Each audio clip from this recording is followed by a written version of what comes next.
Good afternoon. This is Family Tree Maker Special Interest Group for the Dallas Genealogical Society. This session is being recorded. You can hear the prior recordings for the last 2 months on the Dallas Genealogical website for the Family Tree Maker Special Interest Group on its webpage. The links are there. We're going to wait. No, we're not. Which time? So let me make sure that everybody is in that needs to be in. Yep. And we will get started. Last month, we left off with dealing with Clarence and Margaret McComb, and I had questioned whether Marcus Eugene, who is our person's father, was really their child because their marriage record is in 1907, which I don't have on this tree. But anyway, the little blue line things mean that there is information on familysearch.org. However, when you click on the little blue thing, it only takes you really to trees. It doesn't take you to records. However, if you do a right click on the person's name and say open link in new window, you get a tree with his information on it. And it tells you if there are sources on this tree. And in this case, there are. And one of the easiest ways I have found to look at all these sources instead of having to click on all the links is to scroll down to the bottom and look at in the list of things to print. It says family with sources. If you click on that link, it opens in a new window. It opens a family group sheet. Note that this is 8 pages. I don't print this stuff. Just use it to read it, because if you scroll down past the family group sheet record stuff, you get to the sources for all of these people. And one of the things that's nice is it does give you the URL that they got it from. Now, it's not an active link URL, so you have to copy and paste it into a browser, but it does give you the URL. So like, here's a Texas marriage on him. I can take this URL. Oops, it jumped. My mouse is not behaving. Where'd it go?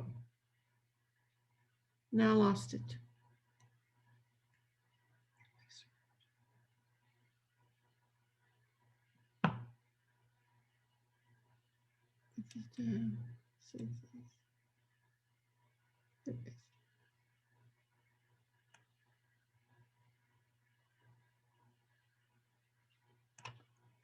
And copy it, open a new window, paste it, and hopefully it will take me to the record, and it does. And there it is, 15 October 1907. Well, oops.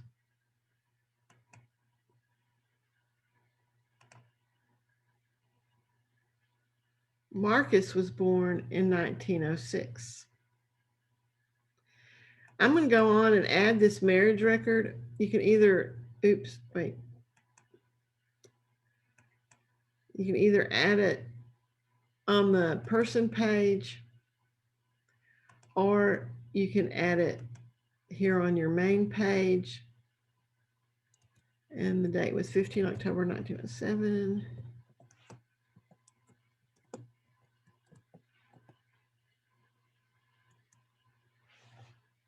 And that was in Harris.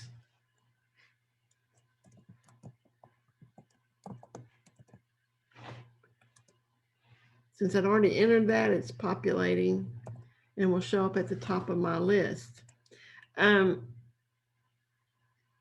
Marcus was born almost a full year before they got married. he does not show up on any census record with this couple.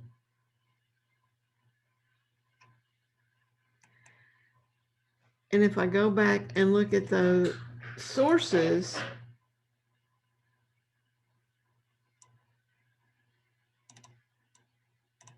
if you scroll down far enough, you have record sources for each person as they're being entered. Here's Marcus's sources.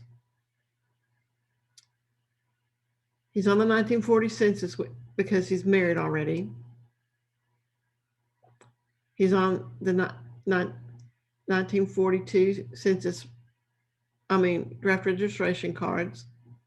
We already have these records.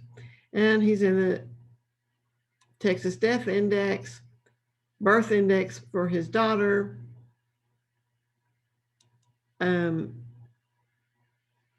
And we have his actual death certificate that names his parents. That is the only document that we have that names his parents. And that information, we can go look at his, at the death certificate itself and look and see, it bounced again, who the informant was.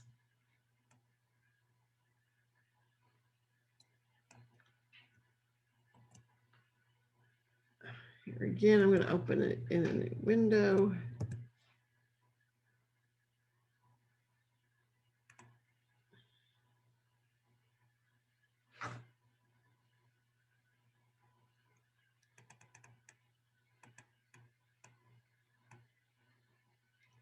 And it is given by his widow. It is not being given by anybody other than so she only put down what she was told. And like I said, he shows up on nothing. He should be on the 1910, 20 census at least, probably the 1930, but he does not. Leads me to wonder if he's really their son. It will require a lot of research to do that. And at some point, I'm going to try to find somebody to do DNA because I don't think that he is really a Lester at all. Otherwise, I've already done a little bit of looking for just the name Marcus Eugene with no surname in the census records and can find nothing. So I don't even know if Marcus Eugene was his real name.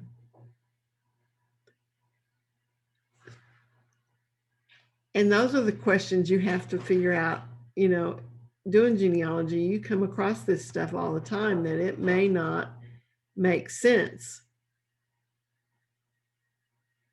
Now, it could be that Marcus was really Clarence's son, but Marguerite was not his mother.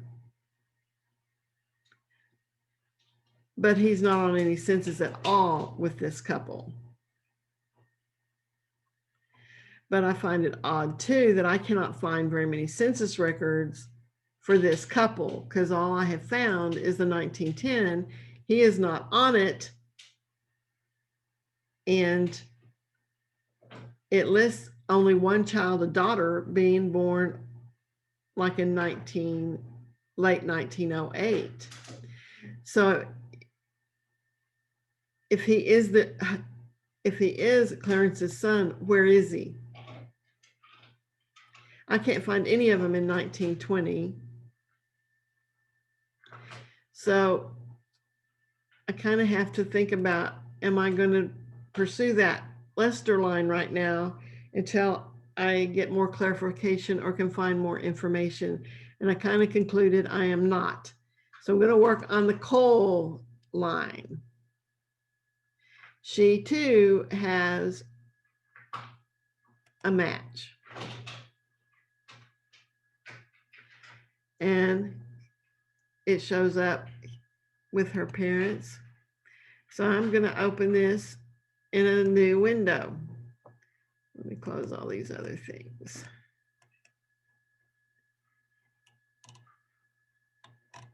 And actually, because she's the child,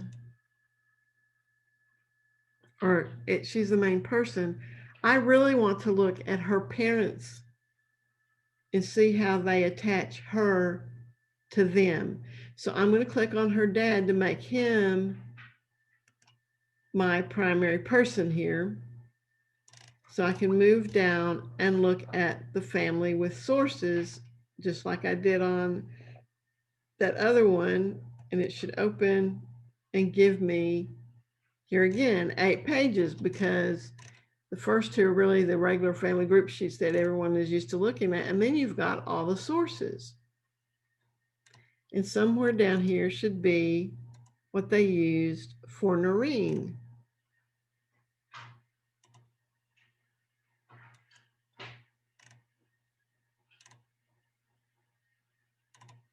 Well, it's a long way because they're siblings.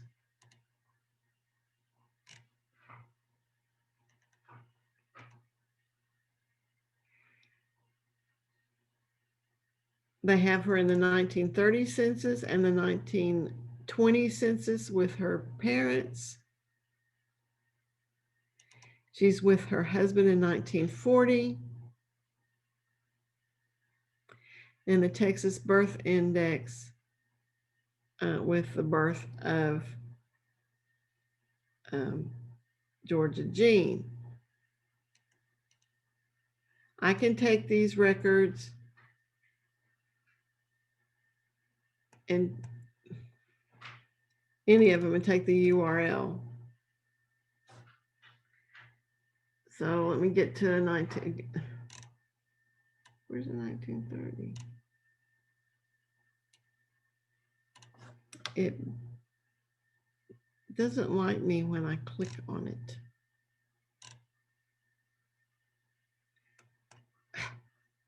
Good. Okay, 1920.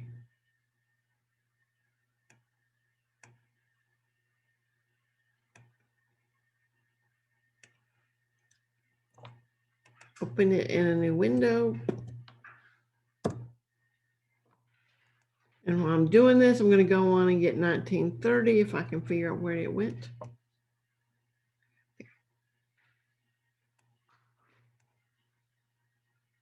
Why does it do that?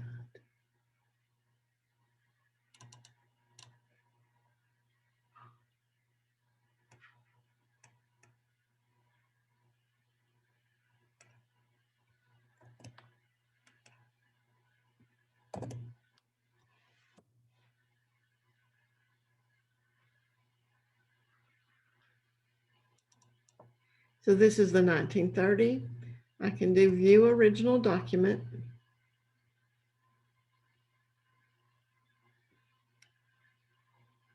And one of the things that Family Searches started doing is they do abstract it down at the bottom for you. You can close this window if you want to, but you don't have to. I am going to download this record. And I'm going to put it in the right folder for this tree. Move this down. Family Search is also nice because it tells you where the census, what the census is and where it's at the top right here. So I'm going to put in Hugh Cole, because that's her dad. Family, I always use family.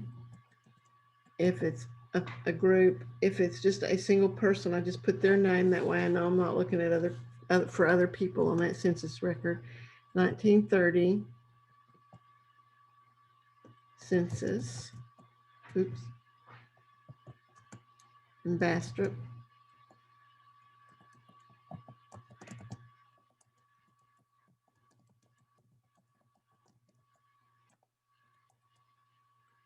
Hit save. Come back over here to my people. And I'm going to add new parents. Her dad, Hugh.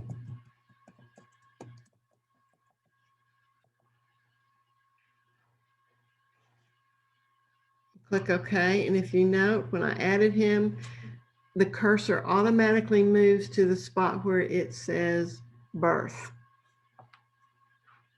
So you're in the right spot to put his birthday. Well, if you line up your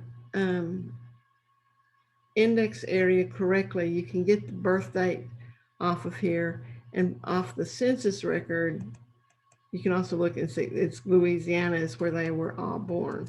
I'm gonna come back over here, put 1885 in Louisiana. And if you notice, there's a little icon that's coming up over here saying it doesn't like this. So if you click on it, Family Tree Maker will give you what they think you should make it.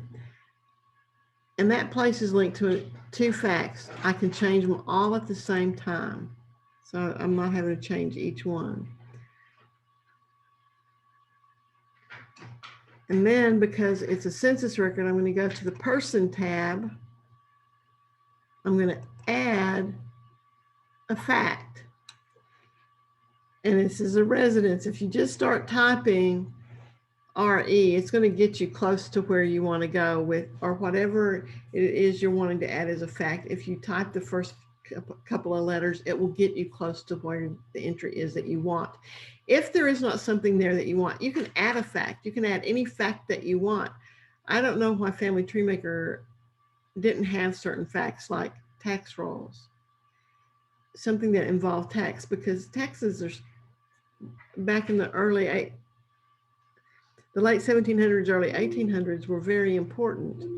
I didn't catch that. Please say that again. All right, that was funny. My Alexa decided to say something. So this is 1930 in Bastrop. And actually, because Family Tree Maker has a place authority that they have already populated, I only typed the first part of that and I got what I needed, so I can click on it. And then I'm going to add a new source, add a source.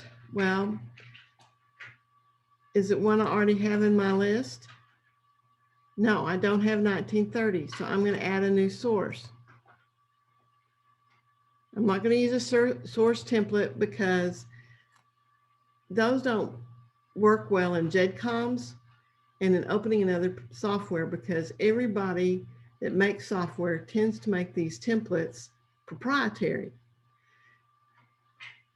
So they kind of force you to keep the same software because your templates for your sources are going to not work in another software. So if you just add it, you don't have that problem because they're all going to, they'll read correctly in the other program. So this is the 1930 United States Census. And that's all I'm going to put. I'm not going to put a repository or anything because census records are available in a lot of different places. And if you don't know that, I don't know how long you've been doing genealogy, but a lot of them are free. Like this is Family Search. It's free. You can get to it very easily. So I'm going to click OK. In the citation detail, I'm going to put the head of household's name, which is Hugh Cole, and I'm going to put the location.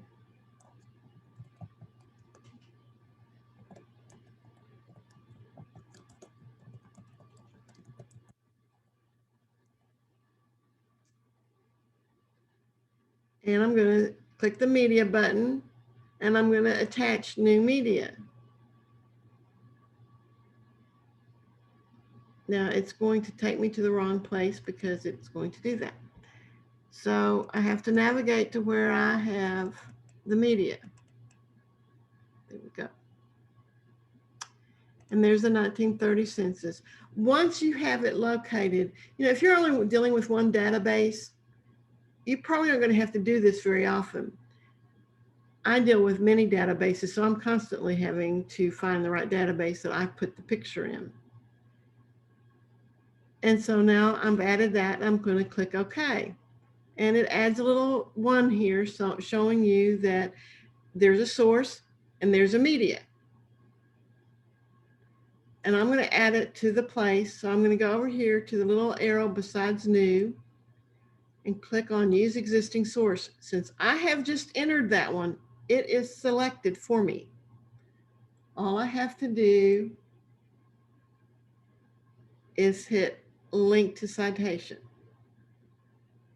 I go up to his name, click the little arrow, use existing citation, link to citation. Now I'm going to come over back to my tree. I know she's in that tree. So I'm going to look at her. You can actually add the information here. These don't always show up. You have little icons that can show up that says source citation. If you click on that, one of the options is use existing. And as long as you haven't changed it, you can keep using existing. Now we're going to add a spouse. In this record, her name was Voda, although I'm pretty sure it's not that. Just pretty sure. I'm going to click OK. And her name shows up over here, and the cursor is here in her birth. She was born in 1885 in Louisiana. That's from the census records. Oops. Well,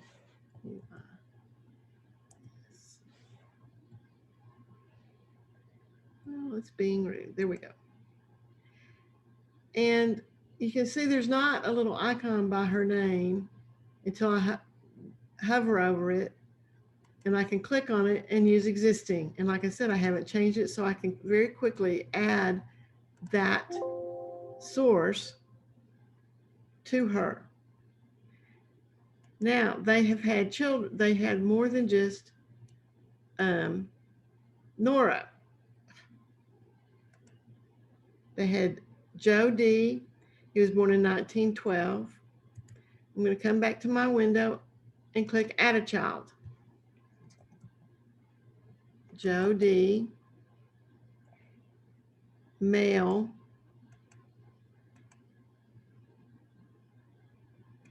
Okay. There you can see it. That cursor moves to the birth. That is 1912.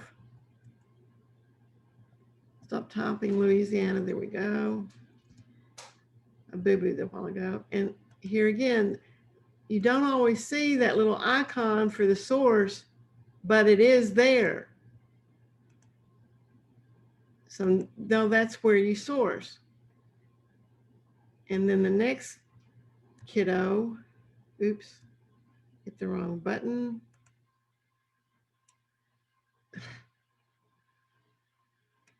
Oops, wrong way. Was Ellen.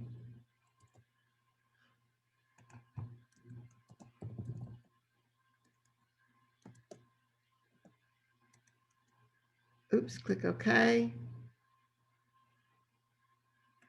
Well, where'd it go?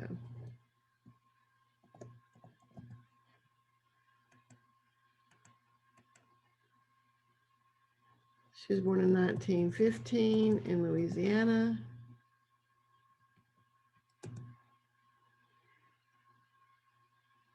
And there again, I'm going to add an existing source.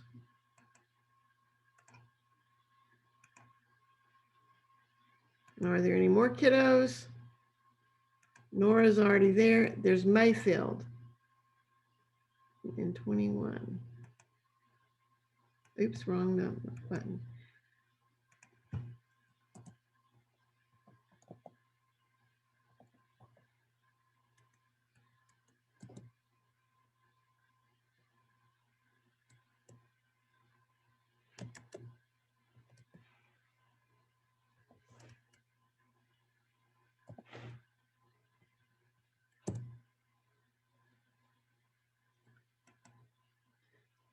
Note that out beside these will give you keyboard strokes that you can use. Control S to add a new source, Control Shift S to add existing record. So instead of clicking on that link, I put my cursor there and can do Control-Shift-S, and that same window will pop up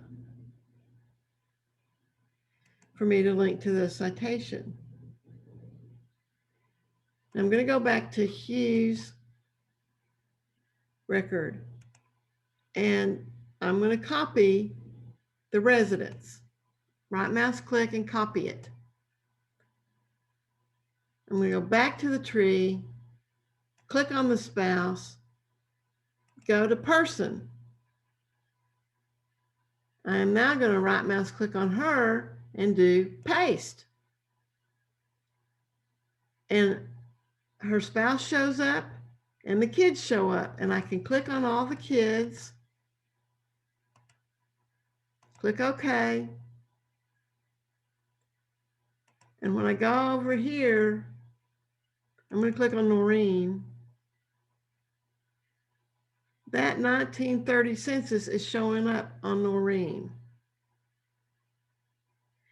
Now, while I'm here, because I don't think did I put, didn't, yes I did. I did not put her nickname on here. So she's also known as Nora.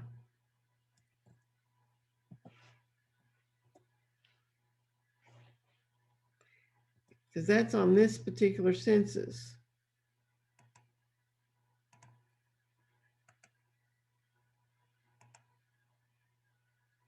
And that gets that 1920 census added.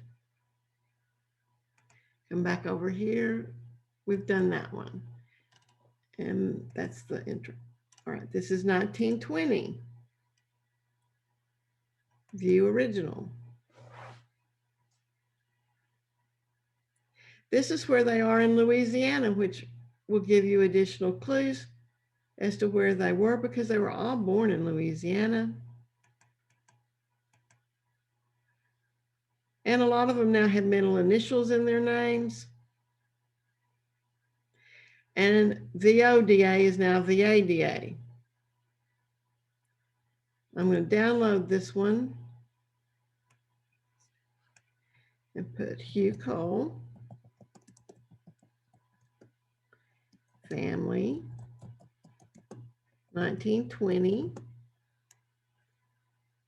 Marion, Union, and this is Louisiana, so it's a parish, not a county.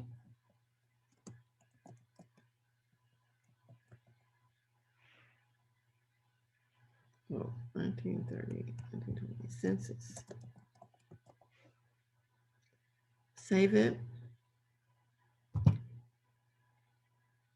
And come back over here. Oops, keep doing that. Come back over here to Cole. And I'm going to add a new fact, a residence, 1920, Marion,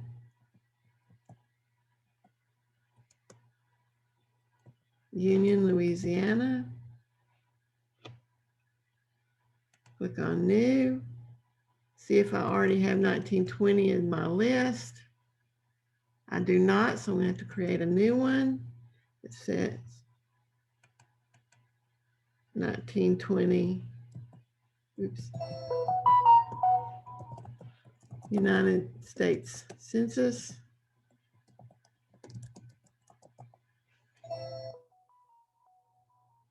And click enter. Oops, I hit too fast. In the citation, I'm going to put Hugh M. Cole, because that is what is on the record.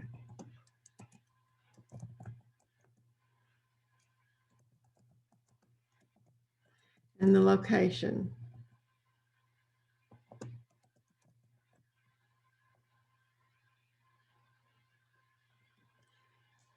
And then I'm going to click on media, attach new media, and see it's going to come up where I had the other one. And here's 1920. Oh, and I should explain the reason this has a little blue arrow thingies. All my databases are on OneDrive. So they automatically sync as soon as I put information there.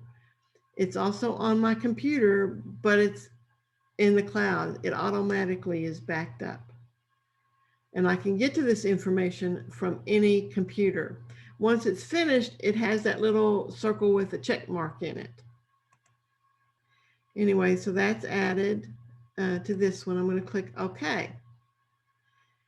And I'm going to add it to the birth date. While it's selected, I'm going to do Control, I'm going to do the Use Existing. And as long as I haven't changed it to something else, I have that source that I can put on everything I want it to put it on. So I'm going to put it on her, and I don't have to go back over here. I don't have to go to person. I can just go here and do it. And while I'm here, I'm going to change her name to VADA, middle an initial M. And it's going to bing me that says I did that. Use existing here. Joe was on that census record.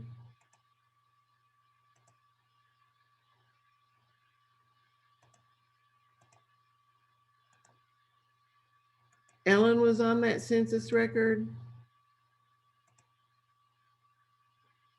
Now her middle initial, she has a middle initial of E. I'm going to add that. And Family Tree Maker will tell me I changed that name. And you can stop showing those messages, but I leave it on because every once in a while you'll get in the wrong space and you'll realize you screwed up. So you can fix it. And Noreen was there.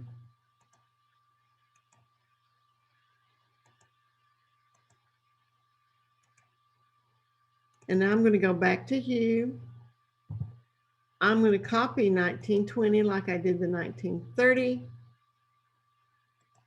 I'm going to go to Veda and go to her person tab, right mouse click and paste. All right, why didn't it copy? Did it not copy? Try this again. Copy.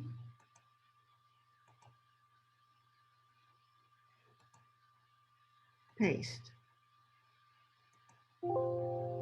And the kids come up and I can select them and click OK, and it adds them to all of that. That makes it pretty easy to deal with. So now we're going to go back to, I'm going to close this window and this window. I'm going to go back to looking at his sources and see what else these people had for him. You know, if they didn't have any sources, I could still utilize the information that was found as long as they have complete dates and places. Now, if they don't have both of those things, I have to question how much research was really done. I do sometimes put their names in my database only because it's easier to search that way, but then I can delete them if I can't prove it. I've been able to take names, dates, and places that had no documentation whatsoever and documented several generations of people because I can go look for that information because they gave me the place.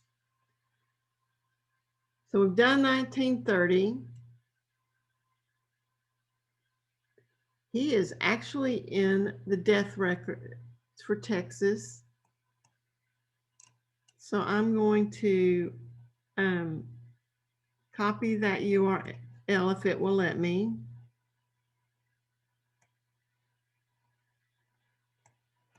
Good grief. And open that.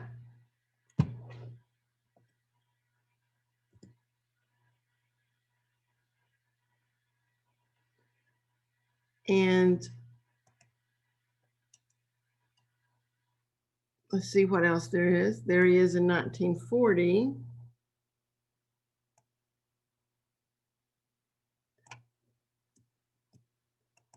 So I'm going to open that one.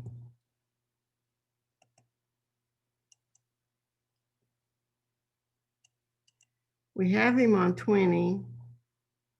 There's his World War I draft registration card. Do they have a URL? Yep. Now, mind you, a lot of this stuff is on Ancestry, but this is Family Search and it's free.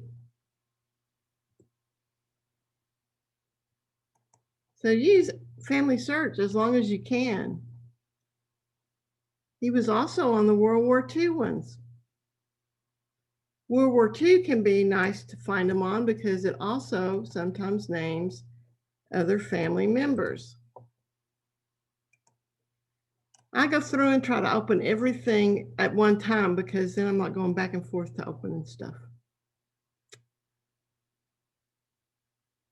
That's the, oh, there he is on 1900.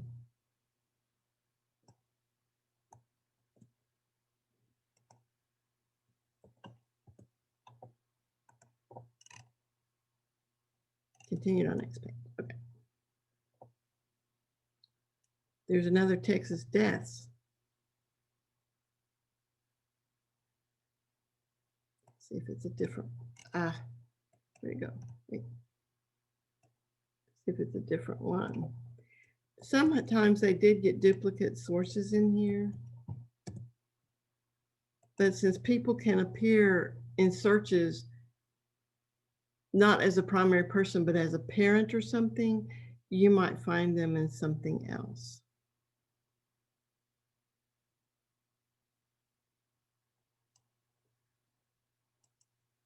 And then we get to Veda. And I'm looking to see where they got her last name.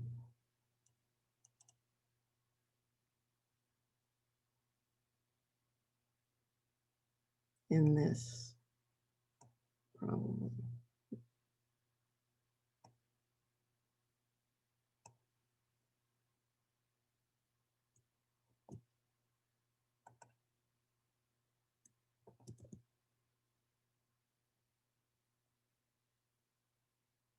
Okay. So that's the 1940. This is actually his son's death certificate. So I'm actually going to close that one because that's the same one. World War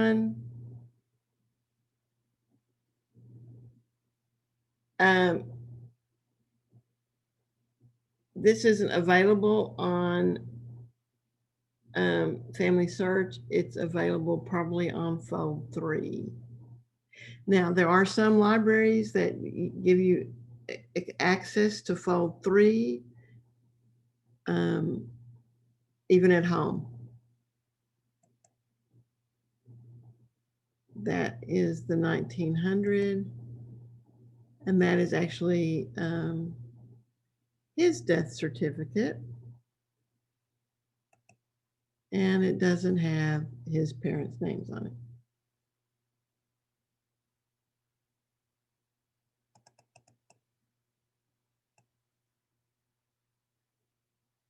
Even though it looks like his son gave the information. He did not know who his grandparents were.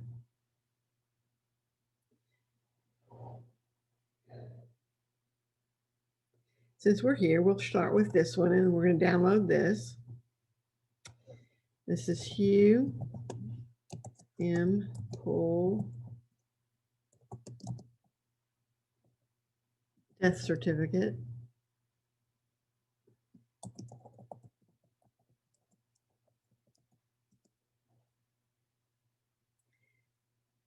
He was born December 19th, 1885. So I'm going to come back over here. I'm going to close that just.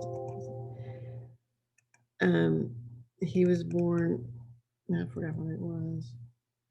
19. Well, you actually can do all of this from over here. I'm so used to going to person, place to do everything. 19 December 1885, and he died 22 June 67.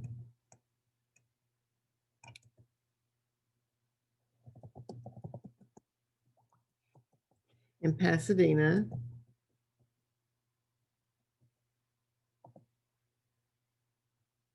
Well, am I misspelling it? Probably, since I can't spell worth a flip. It's Women's.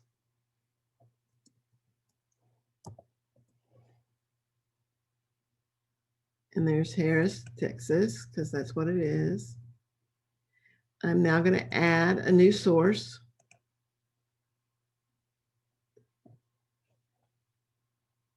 To this person. I do not have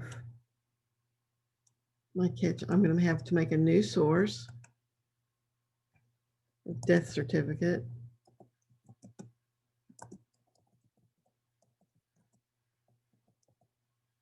No, that's not the template.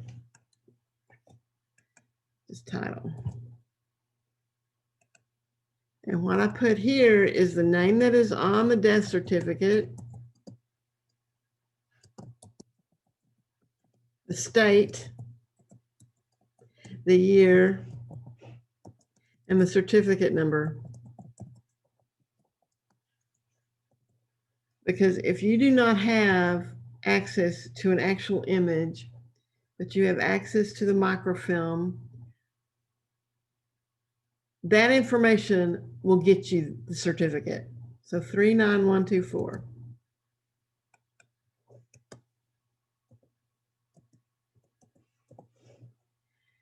And I'm going to add the media.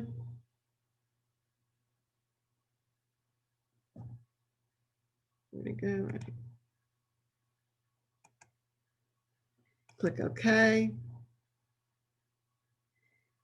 And I'm going to add it as an existing source to his birth date and to his name. Now, we do not have a son, Hugh, unless this is Hugh.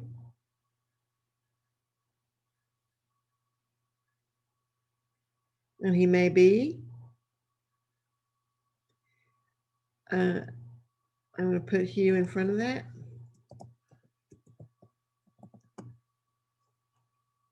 And I'm going to add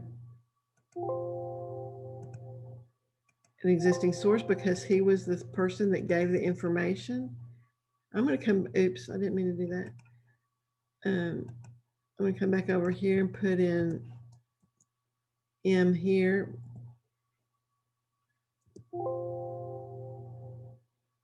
And so I've added that death certificate.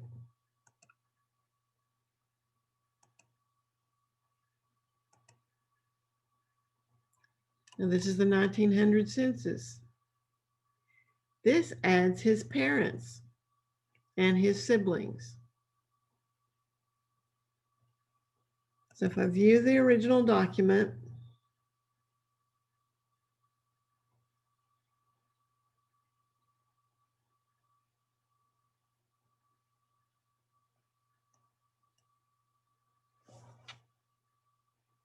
so the 1920, 30, and 1900 all have on Ancestry the abstracts down at the bottom. And they were nice enough to even give you that month that is actually on the census record. So his dad's name was Andrew J. Cole. So I'm going to download this, scooch it down here, and put Andrew J. Cole family 1900 census in Union Parish, Louisiana.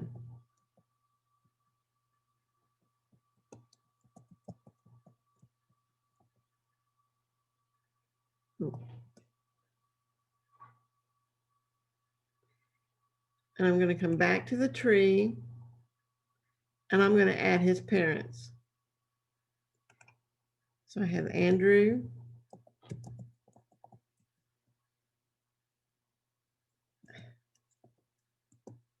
J, Cole, oops, and that said May of 1850.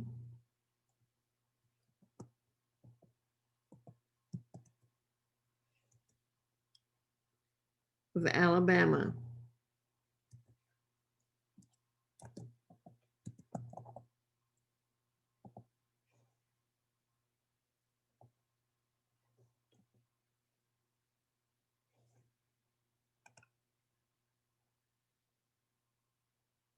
And before we go any further, I'm going to go in and add this residence for 1900, Union, Louisiana, and source it.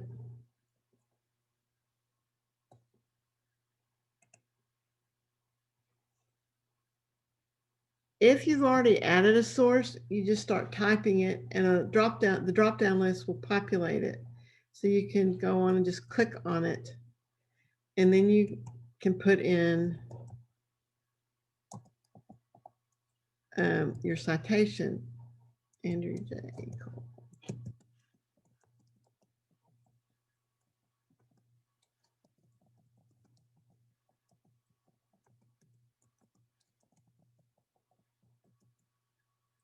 And I'm going to add the media.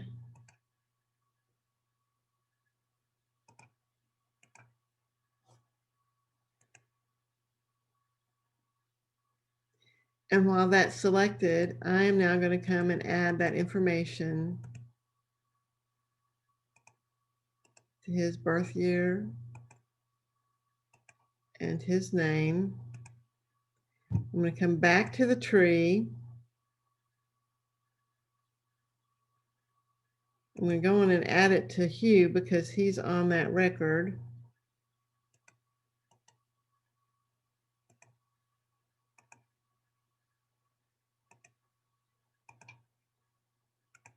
Because once I start adding people, I tend to forget to go back and add it to the person that's already there. The mother was Rachel E., born in November 55 in Louisiana.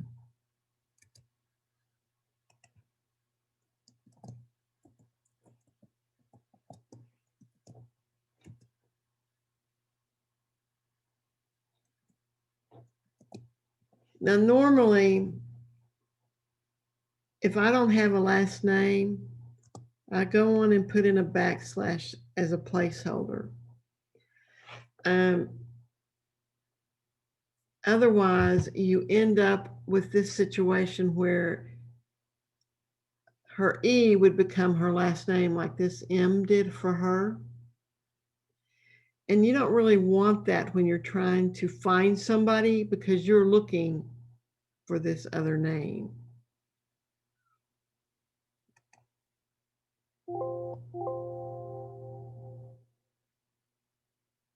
And it doesn't like that, but tough noogies. November 1855 in Louisiana.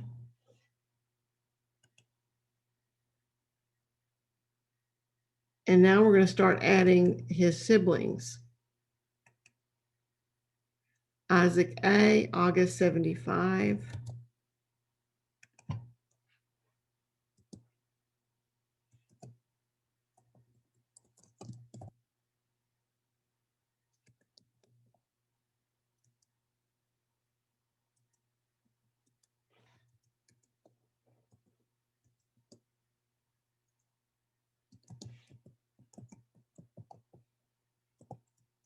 Louisiana.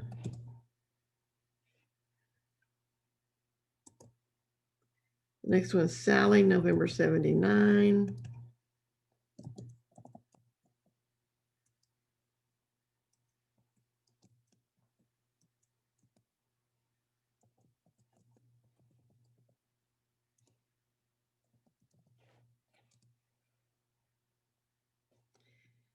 Oh, I forgot. I need to source this. Oops. And see, because I did that, I screwed myself up. No, I didn't. It's still linked. Okay. I forgot to do him. Oops. And this one.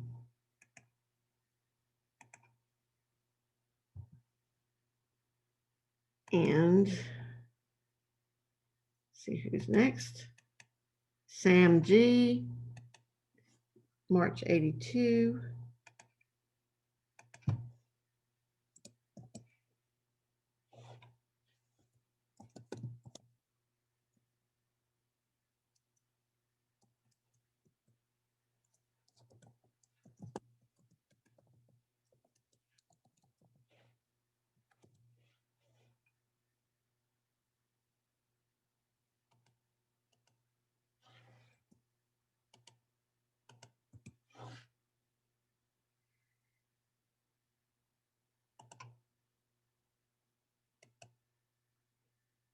There was Hugh, there's Ella in March 91.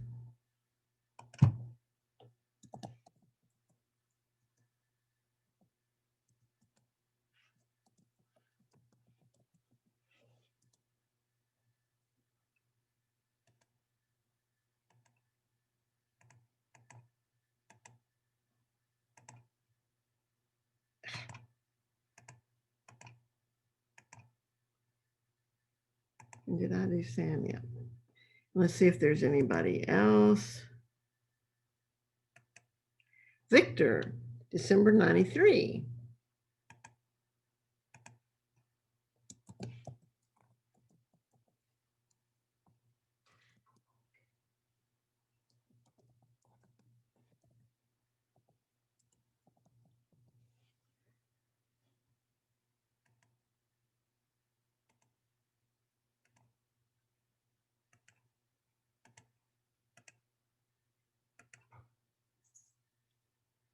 And then I'm going to come back over here to Andrew. Go to person. Here's this residence. I'm going to copy it. I'm going to go to Mama. I'm going to paste it on her. And then there's Victor, Ella, Hugh, Sam, Sally, and Isaac. I'm going to add it to all of them. And if you go back over here and look at any of the kids, that 1900 census is there. Go back over here and I'm going to delete these two records because we've added them.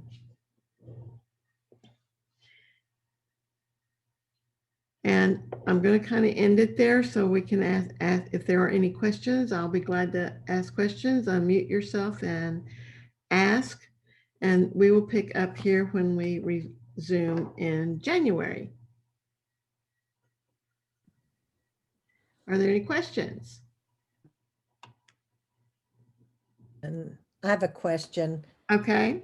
I accidentally added the sex as unknown. How do you change it once you've made that mistake? You just come over to, well, you can do it in more than one place. From this field, you do it right here. Okay. If you're in the person, you either, if there's a sex there, you go here and there's a click down menu here. Okay. So there's two different places really to change that. Okay. Thank you. Okay. Are there any other questions? Okay, if anybody needs any help with anything and in between times, I'm available through my personal email at teresatateric@gmail.com. Do not email me at the SIG email because I only go out there a couple of times a month when I am sending out email. I just don't have time to look at all the email accounts that I have for different things. So let that be known. Okay. Jan, Teresa, yeah. how do you get to the that I missed. I was late coming in. How do I get to the recording of the beginning? I mean, I see the recording button up here. Yeah, all the recordings for this, since I started doing this in October, um, are on the dallasgenealogy.org website through the special interest groups web pages for, and this one is Family Tree Maker. So I'll show you real quick. dallasgenealogy.org.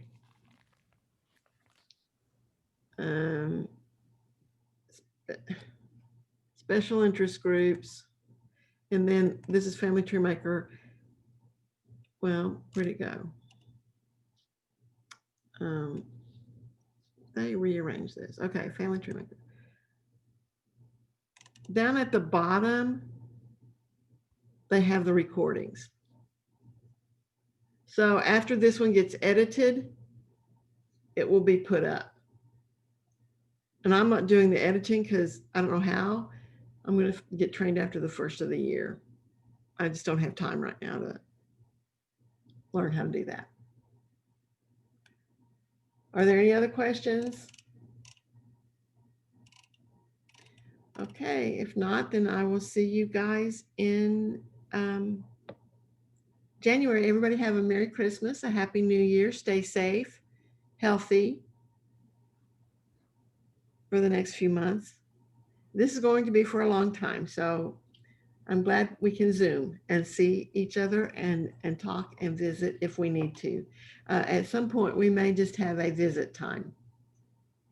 So I will see you all in January. Thank you. Uh-huh. Thank you.